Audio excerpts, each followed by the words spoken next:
बनाउन गएको के बनाउन गए त्यो खोइ के पत्र बनाउन के सिडिओ कार्यालय बनाउन गएको अनि उताबाट फर्केर त्यो देवीहाट आउने गाडीमा आएको है अनि बटाएर ल्याएर त ड्राइभर त ढ्याक्क ढोका लाएर ओर्लियो कोही पनि थिएन शिव र म मात्रै ओ भाइ कहाँ ओर्लिएको किन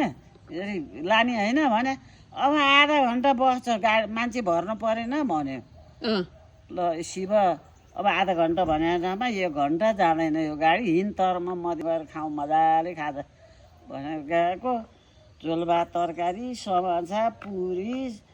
मजाले खायौँ है खाएर अनि शिव र म टन्न भएर चिया पनि खायौँ अनि पैसा गर्छु त ब्यागमा नि छैन थैली नि छैन ल उल्का पऱ्यो नि त मलाई शिव ल पैसा त थैली नै हराएछ अब तँसँग छ त पैसा भनेर भने मसँग त एउसुका नि छैन भने ल मरिहाल्ने नि अब जाँदा गाडीमा मैले छोडेँ कि थैली जा भने यहाँबाट ठ्याक्क त्यो सुशीला घर जति छ हो क्या नि गाडी दौडेर गएपछि त नभन्दा त्यो सिटमै रहेछ रातो थैली क्या त्यो सुनको थैली हुन्छ नि